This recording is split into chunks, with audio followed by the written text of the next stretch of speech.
Hi, my name is Peter and welcome to the workshop here at Sunny Beaches. This video is going to be another in our series on the MiniMax CU300 European style combination woodworking machine.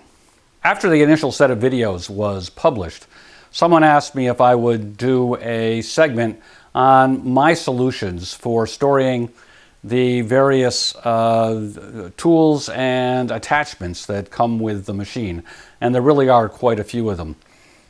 Since this is a fairly small workshop, it's important that I have a way to store the attachments so that they're out of the way when I'm not using them. Today is a rainy day outside and it's quite overcast, and I'm hoping that the glare from the window behind me won't be too bad.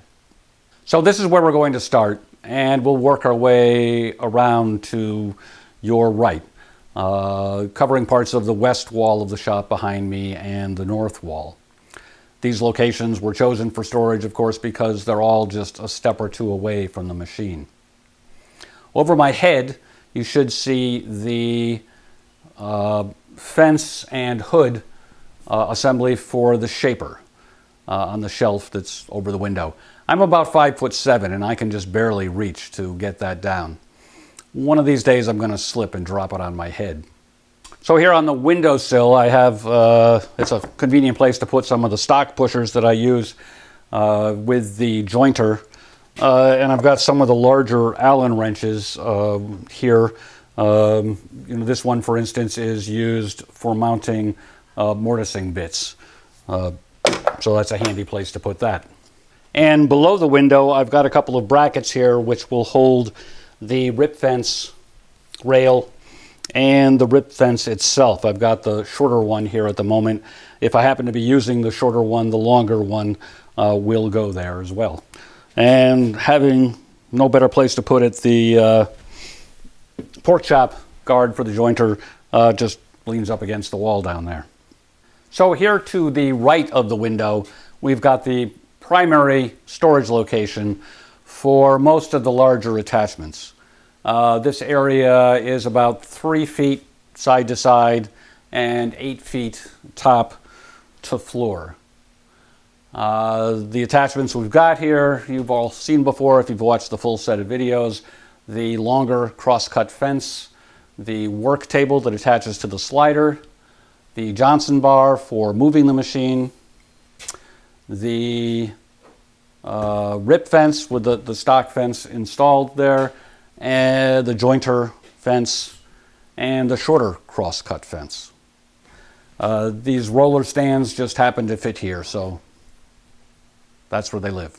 So here at the top of the storage area, we've got oak blocks of various shapes and sizes, which are attached to a strip of oak about 6 inches wide and milled to ½ an inch thick.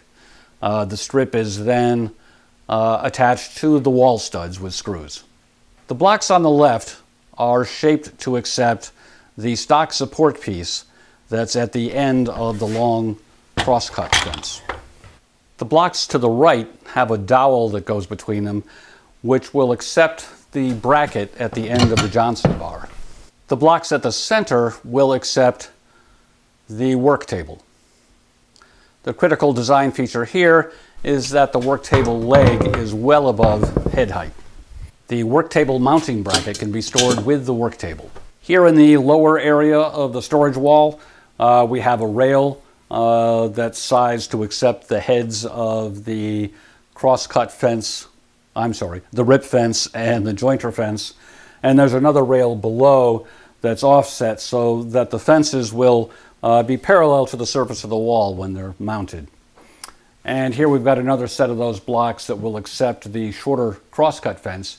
They're the same as the ones used for the longer cross-cut fence above.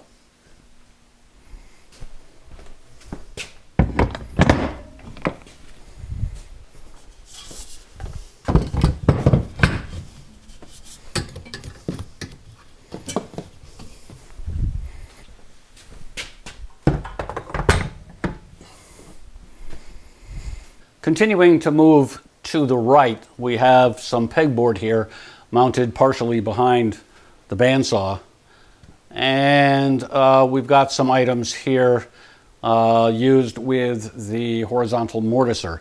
So this is the in-out handle, which you recall I removed to keep it out of the way so I don't bump into it.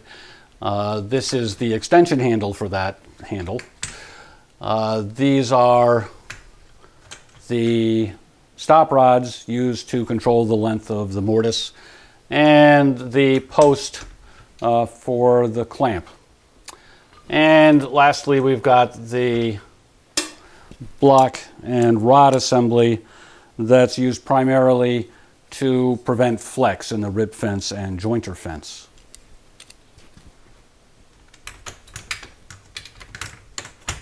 So we're entering the home stretch now, and we've moved on to the north wall of the shop, where we've got some more pegboard here mounted to the wall behind the drill press. And we've got some items hung up here that are most commonly used in conjunction with one of the two cross-cut fences. So we've got both sets of stops, and we've got clamp posts and the clamp heads. So these are all used pretty frequently, and the advantage of having them here on the pegboard is that they're all close to hand. But I've only got so much wall space, so despite the advantages of the pegboard, the rest of the items are kept in various drawers.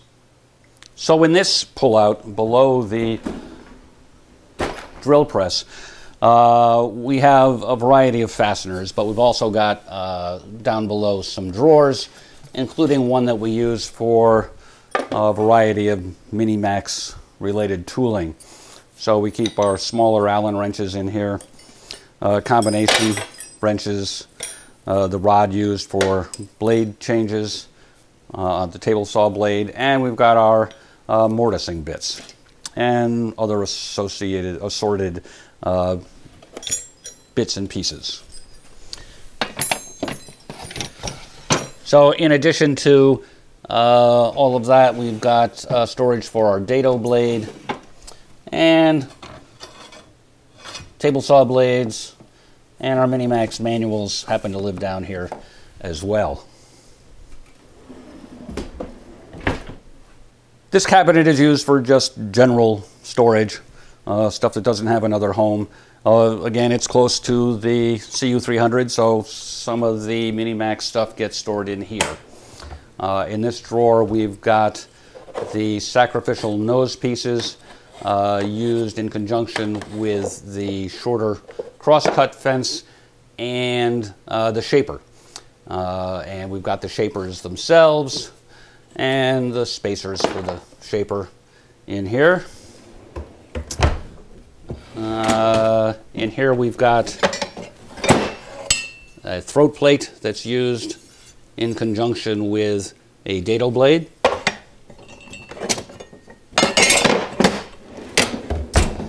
And finally we've got our little used blade guard, a push stick, and the wrench that's used for changing the shaper spindle. This is a little handle that I don't really use. It's used in conjunction with the slider. This goes in that slot on the side. And it can be handy, but if I left it attached, I'd bump into it and have the black and blue marks to show for it. So generally that lives in the drawer.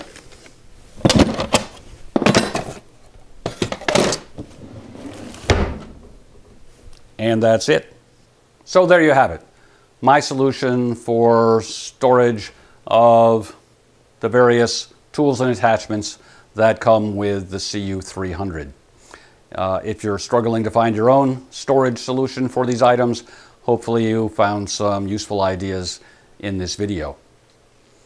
So that'll do it for today. Thanks for watching.